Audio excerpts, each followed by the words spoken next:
अहो साहेब, किती वेळा सांगितलंय मी तुम्हाला, मी खून केलेला नाही. मॅडम, प्रत्येक गुन्हेगार असाच म्हणतो. गुन्हेगार नाहीये मी. अजून ते ठरायचंय मॅडम, पण संशयित तर आहात ना. वरदशी काहीतरी संबंध होता ना तुमचा? संबंध? अहो, ओळखीची माणसं खूप असतात. माझी वरदची ओळख होती म्हणून मी त्याचा खून केला असं कसं म्हणता तुम्ही? मॅडम, आमच्याशी उज्जत घालून काहीच फायदा नाही. कारण काय, आम्ही हवेत बाण सोडत नाही हो, पुराव्यानिशी बोलतो. कारण कोर्टात पुरावे लागतात. पुरावा? वरदचा खून होण्या अगोदर त्याने शेवटचा कॉल तुम्हाला केला होता. त्याचे कॉल डिटेल्स आहेत आमच्याकडे. शक्यच नाही, मला त्याचा फोन आलेलाच नाही. तुम्ही माझा फोन बघू शकता, माझ्याकडेही पुरावा आहे. बघा कॉल डिटेल्स. वरदचा फोन मला आलेला नाही. मॅडम, वरदचा फोन आहे आमच्याकडे. अहो, पण माझ्या कॉल मधले बघा ना तुम्ही डिटेल्स. पटत नसेल तर तुम्हाला आणखी एक पुरावा देतो. मृत व्यक्तीच्या खिशात आम्हाला एक चिठ्ठी सापडली आणि ती तुमच्या नावे. काय? आला ना आवाज खाली? अजून येईल. ऐकायचंय चिठ्ठीमध्ये काय लिहिलंय? ऐकाच. आजपर्यंत जे मी तुम्हाला सांगत होतो ते खोटं होतं. मला बदला घ्यायचा होता म्हणून मी हे सगळं केलं. मला माफ कर.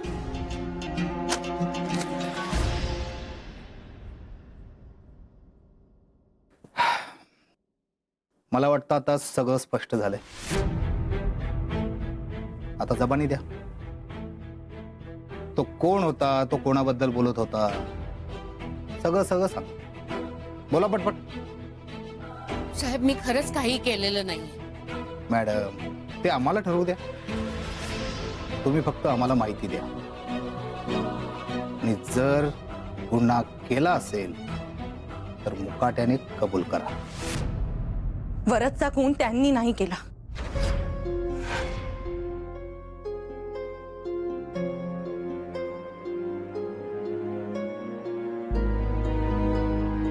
वरदचा खून आईंनी नाही, दुसऱ्या कोणीतरी केलेला असू शकतो. तुम्ही कोण? साहेब, मी आरोही पारखी. आणि हे माझे काका आहेत. काका?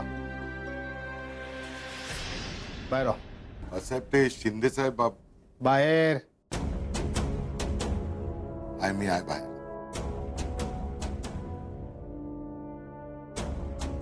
तुम्ही एवढ्या ठामपणे कसं सांगू शकता? इथे मस्करी चाललेली नाहीये. तुम्ही खोटं सांगून जर यांना सोडवण्याचा प्रयत्न करत असाल तर कायद्याची दिशाभूल करताय म्हणून तुम्हालाही शिक्षा होऊ शकते. नाही नाही साहेब, मी प्रत्यक्ष सगळं पाहिलंय. काय पाहिले?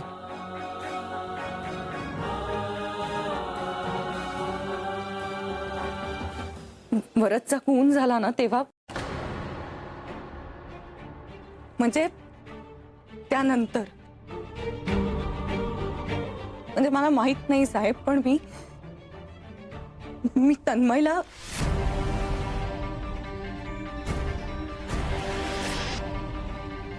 मी तन्मयला तिथून बाहेर पडताना बघितलं.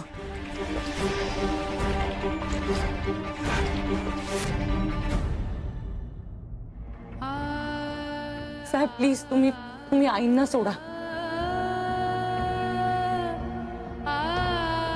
तुम्ही जे बघितले ते स्टेटमेंट म्हणून रेकॉर्ड होणार आहे. याची कल्पना आहे ना तुम्हाला? साहेब, मी जे बघितलं ते बोलले, आणि मी स्वतःच या धक्क्यातून अजून सावरले नाहीये. विचार करून बोलताय ना की कोणाचा दबाव आहे? नाही नाही, कोणाचाही दबाव नाहीये माझ्यावर.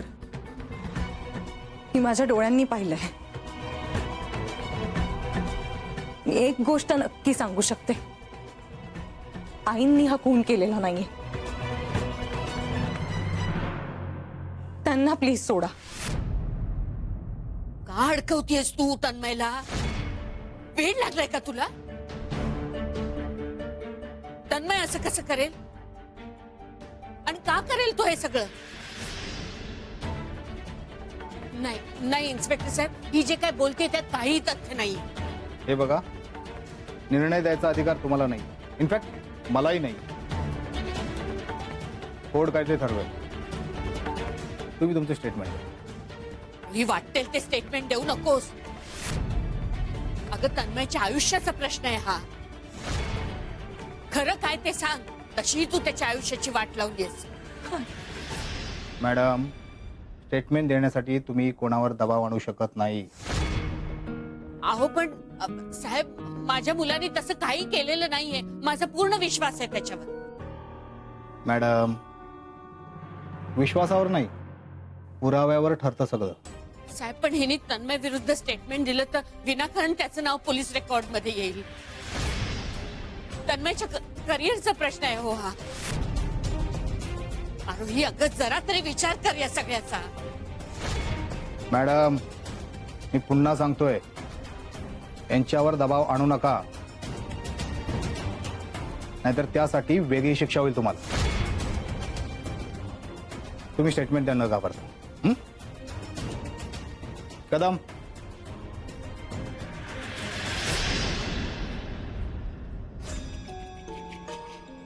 मला वरदचा मेसेज आला होता. काहीतरी महत्वाचं बोलायचं आहे असा मेसेज पाठवला त्याने. मी त्याला भेटायला त्याच्या घरी गेले तेव्हा तिथे मला तन्मय दिसला. तन्मय म्हणजे तुमचा नवरा, बरोबर? आणि यांचा मुलगा. आता हळूहळू पिक्चर क्लिअर होत आहे. ठीक आहे, पुढे. तिथे मला तन्मय दिसला आणि त्याचे हात रक्ताने माखले होते.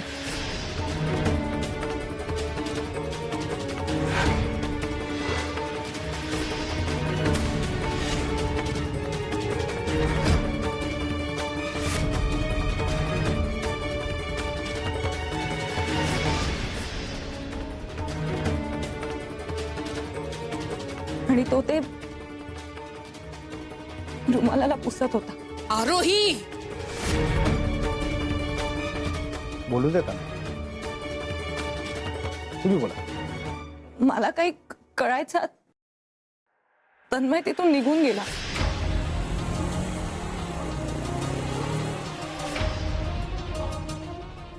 त्यानंतर मी लगेचच वरदच्या घरी गेले. तिथे गेले तर सगळं सामान अस्ताव्यस्त पडलं.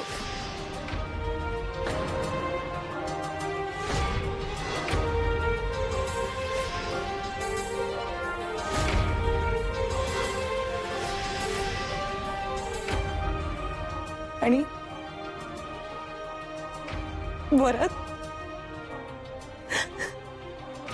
वरद रक्ताच्या थारोळ्यात होता.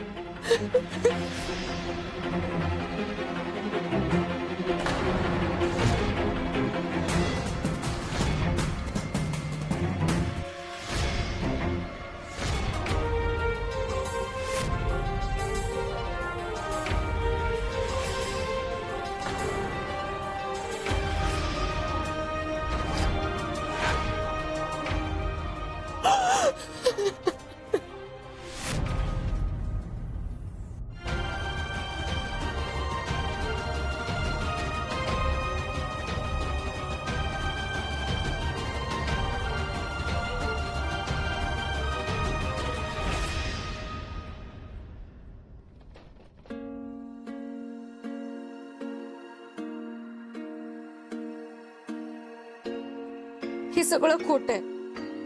सगळं चुकीचं आहे. आईचा काय संबंध या मेलेल्या माणसाशी? मी तर त्याचं कधी नाव सुद्धा ऐकलेलं नाहीये. मग पोलीस आईची चौकशी का करतायत? तन्मयला फोन करायला हवा.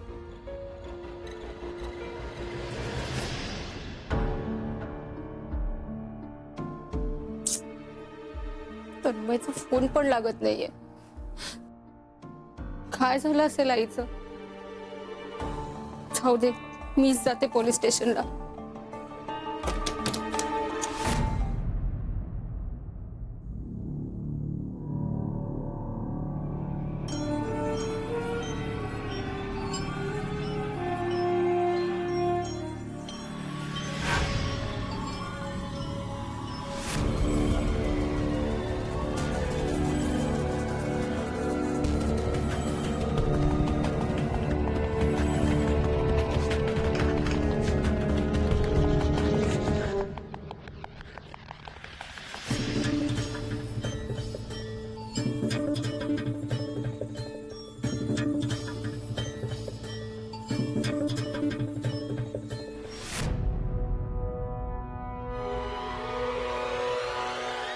तुम्ही जे सांगितलंय ते स्टेटमेंटमध्ये लिहिलेलं आहे.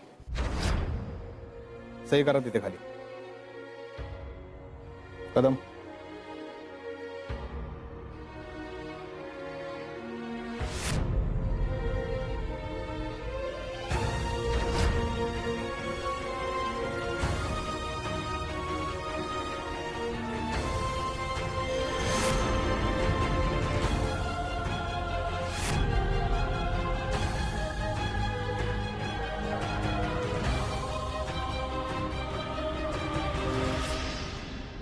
तुम्ही स्टेटमेंट कोणाच्या दबावाखाली देत नाही ना? म्हणजे याची जाणीव आहे ना? कारण तुमच्या नवऱ्यावर आरोप करताय म्हणून म्हटलं. हो साहेब, मी म्हंटल ना तुम्हाला, जे मी पाहिलं तेच सांगितलंय.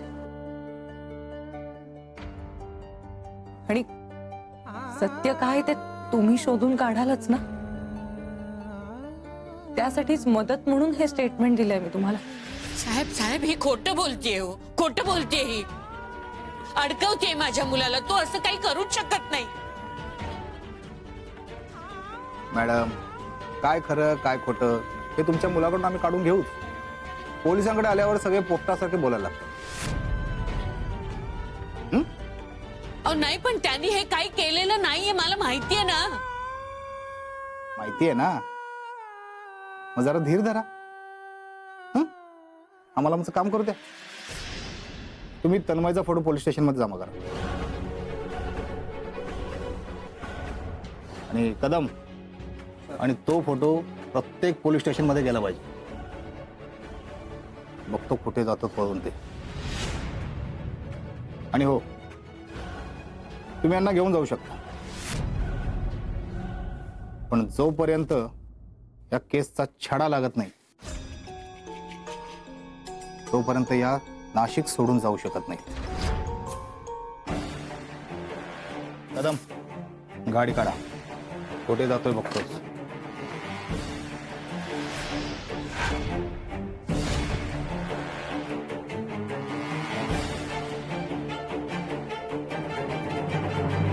अहो, आनंदरावांना फोन करताय ना? लागला का फोन? लागेल लागेल, जरा थांबा. हो, आले.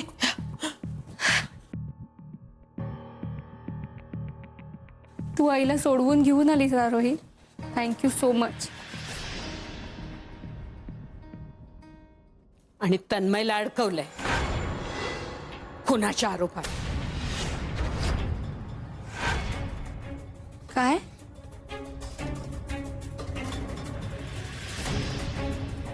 तुला काय गरज होती पोलिसांना खोटं नाटक सांगायची?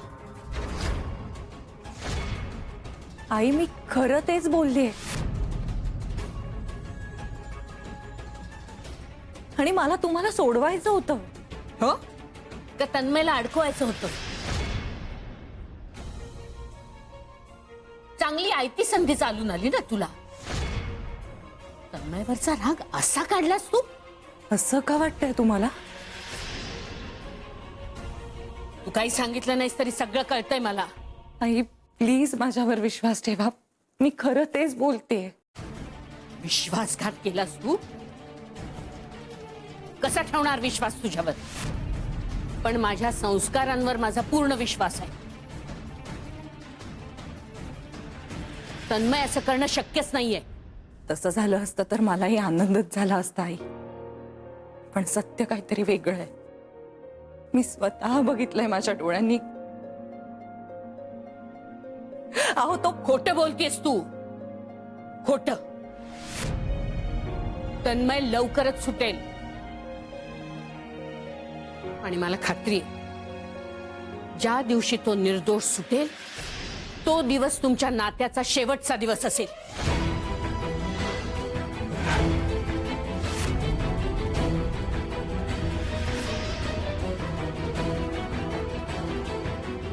आई आई माझं ऐकून तरी घ्या ना प्लीज.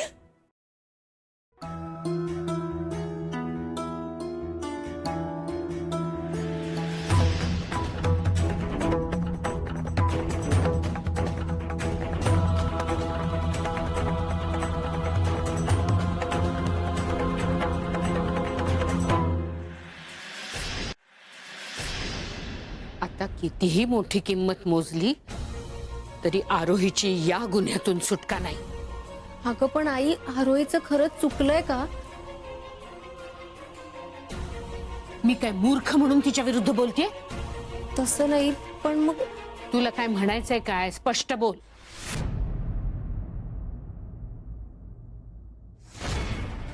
हा वरदच आहे ना? ही फ्रेम कशी काय आली इथे? आणि हे फोटोज तू तन्मयला दाखवलेस का? तन्मयला ह्याच्यामुळे संशय आलाय का आरोहीवर? गप्पा बस. काय तोंडाला येईल ते बोलतेस तू?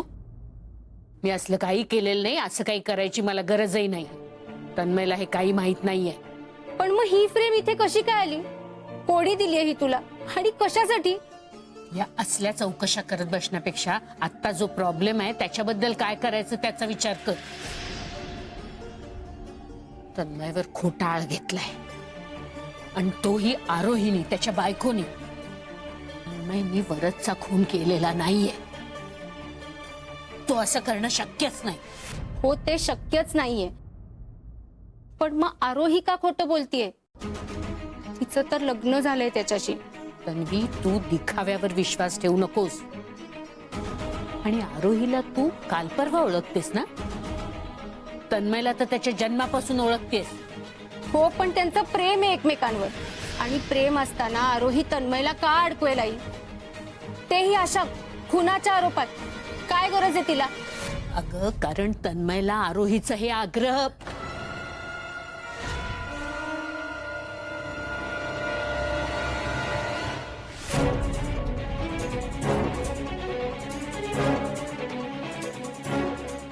आग्रहाचं काय? काही नाही, जाऊ दे ते सगळं. आता ह्या सगळ्या गोष्टींबद्दल बोलण्यात काही अर्थ नाहीये. आता महत्वाचं आहे ते तन्मयला या खोट्या आरोपातून सोडवणं.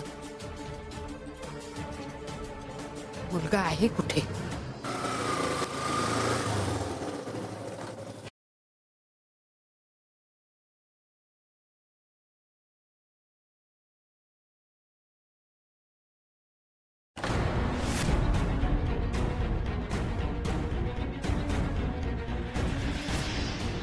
मिस्टर तन्मय पारखी.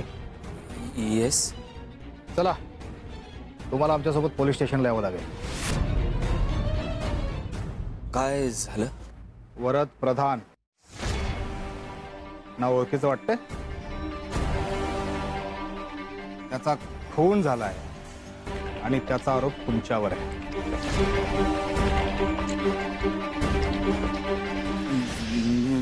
मी वरच खून नाही केलाय. खरंच मी नाही केलंय त्याचं खून. ते ठरेल नंतर. सध्या तुम्हाला आमच्या बरोबर यावं लागेल. कारण तुम्हीच खून केलाय हे सांगणारा साक्षीदार आहे आमच्याकडे. साक्षीदार?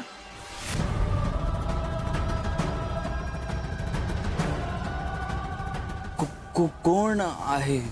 तुमची बायको. आरोही? अरे नाही नाही, नाही मी मी नाही साहेब मी खून नाही केलाय त्याचा मी खरं सांगतोय चला